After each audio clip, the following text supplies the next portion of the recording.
Meeting will now come to order. Would you please help us call the roll? And which one are you? Council? Yeah, Council. Councilmember Allen. Hauser. Mendez. Parker. Sepulveda. Sledge. Suara. Here. Taylor. Toombs. Welch. You have a quorum. Thank you. We only have one item on our agenda, and that is RS 2021-1016, Suara and Porterfield, authorizes the Metro Mayor to submit substantial amendment 4 and the 2021-2022 annual update to the 2018 to 2023 consolidated plan for housing and community development to the U.S. Department of Housing and Urban Development. Can I have a motion? Have a motion and seconded. Any discussion? I think we have someone from MDHA.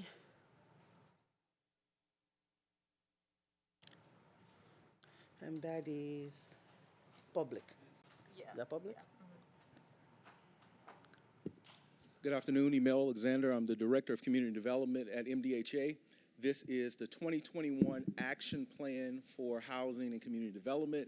It is our annual application to HUD for CDBG, home, HOPWA, ESG funding that is used in our community for affordable housing development, summer youth programs, and services to homeless populations. Approval of this resolution today allows us to submit that plan on to HUD and releases those funds to be dispersed into the community. Thank you, Mr. Alexander. I do have a question. In looking at the fiscal analysis, there is a statement in there that as part of the plan, you're actually asking us to allow you to discontinue the revitalization strategy for Napier Sodocum Choice Neighborhood. I guess my question is there any reason why we're stopping that? Would that be picked up in the next plan and that just jump out? So it's technically not defunding it. It's a technical designation that we applied for in 2018 in connection to a larger revitalization strategy for the Napier and Sodocum community. All it does is sort of releases us from some of the CDBG restrictions and regulations so that we have more flexibility to use those funds in that area. Some of those larger revitalization efforts have been delayed. So what HUD has advised us to do is to remove the language from the action plan so that we're not sort of constricted to accomplish those efforts within the 5-year time period. It doesn't affect our funding. If those projects come to fruition within the next 2 years, we still can reallocate the funding for those activities, but it just doesn't tie us to completing the larger revitalization efforts within the 5-year period. All right. Thank you. Appreciate that. Any other discussion? Seeing no hands. All those in favor, say aye. Oppose? Any abstention? All right. You vote to recommend. Thank you. Before we adjourn, last week when we had the special meeting for the Affordable Housing Committee, I asked Metro Action Commission to come back and give us an update on where we are at the time. For those of you that missed it, we were just starting amplifying the efforts to make sure that we get this money out as much as possible. And there was a very good jump in that week, but I wanted to make sure the trend is continuing. So the ask is that we get an update as of today as to what we've been able to do, where we are, what the plans, so that we keep checking in and making sure we need to do what we're doing. So is anyone from Metro Action Commission here? I see Dr. Kroon. Hello. Hello, ma'am. You're recognized. Thank you. At the point that we requested to come before the committee, we reported about $3 million expended. Today we're reporting $6.2 million. We have been able to, the customers have been great in getting their information to us. We did bring on an additional team on last week that we trained. They are processing. I think I mentioned to you that our team is working 12-hour days and on Saturdays from 6 to 2, processing applications. We have a number of events scheduled. Thank you, council members who are working with us on that with Lisa McCready over the next several Saturdays that are upload fairs so that we can help our customers get their information uploaded into the system. But things are moving along quite well.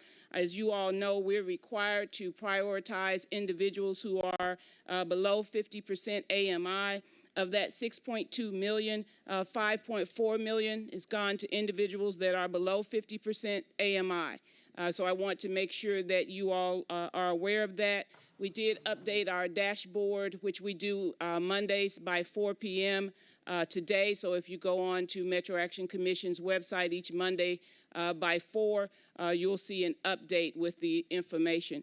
We also included in this report the top 20 zip codes for individuals that have actually applied. So if you go on to our website, you can also see the top 20 zip codes, and I apologize, I think zip code number 20 is actually cut off of this document, but you'll be able to see also how many people from each of the zip codes have applied. The team is converting that to councilmatic districts, so you all will also have your district reports on next week that you'll be able to see as well. Thank you. And if you will send this to us electronically, I don't know if we have it already, so we can share with everyone. Yes. Councilmember Allen.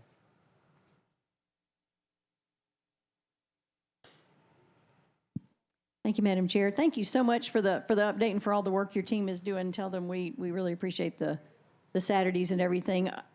One of the discussions that we had later was just trying to figure out if there are other ways to help magnify the work your team is doing by bringing in other volunteers, and just wondering if you see any possibilities there. I mean, I keep hearing people say, "What can I do to help?" And I keep thinking, "Ooh, I'm going to send you to Mac," but I don't want to do that unless I know you want them. So, is there any possibility of using volunteer help or nonprofit groups to further amplify what your team is working so hard at doing? Anyone who can assist customers with getting their information into the system will be helpful. Great. So if they want to volunteer to do that. We had some people volunteering to do calls, but when you're doing calls, you can see information that you really shouldn't be seeing. Gotcha. About the customer. So the calls are generally done by individuals that actually work for Metropolitan Action Commission, but helping people get information uploaded into the system is really the biggest area. And helping people get their applications filled out. And is that just a matter of meeting people at a computer and that's going from there? Right. Okay, so we can encourage them to do that. Thank you so much. You're welcome. Thank you. Any other discussion? I do want to add that one of the things that we've been able to do to be able to amplify the voice and get the information out. I think it was Councilmember Evans or Anderson that suggested that instead of all council members calling out to Mark and trying to set up something, we're doing it by area. And so we have Councilmember Evans, we have Taylor doing North Nashville, Councilmember Anderson will be doing West, Councilmember Benedict is doing East, and Sepulveda will be doing Southeast. And so if you're in that quadrant in that area and you have people that wants to volunteer, let them reach out to that council member, and that council member will coordinate with other council members in the area as well as with MAC, so that we can push this out and be very effective in what we do. So I wanted to put that out. So thank you so much. We'll continue to monitor and update, and as we get closer to end of July, I want to make sure that, we're able to help people as much as possible. Is there any other? Yes, ma'am, Councilmember Evans. Give me 1 second. There you are. Hey, thanks for recognizing me, and I appreciate you being here. I've had some email exchanges with Lisa. She's been very helpful, and I appreciate the dashboard information because I can see that 37076 is in the top 20. I'm very alarmed, and the reason why I'm alarmed is because we're going to have our this Saturday, and so will we be able to reassess kind of after, just to see if we could potentially schedule something else, like on a weeknight or something like that, because it's so soon as far as communication? Absolutely. Thank you. And if I may ask also, I think I got an email about the dashboard not being on all the time. So is that something that we have? Is it always updating as you're doing it daily, or does it only come on Mondays? No, we posted after our meeting with you, knowing that we were requested to be here, we posted that we were actually going to do an expanded dashboard. So what you have in front of you was not what was available to the public before. So the zip code information was not available. The AMI information was not available. So we needed the time to make sure the system was cleaned up in order for us to expand the dashboard. The dashboard comes out on Mondays by 4 p.m. It does not come out daily. Okay. Thank you. All right, if there's no other business, we are adjourned. Thank you.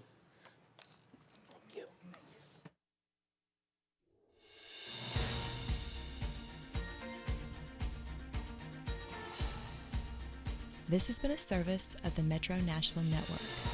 If you would like to see this presentation again, or for more information about this and other programs, visit nashville.gov.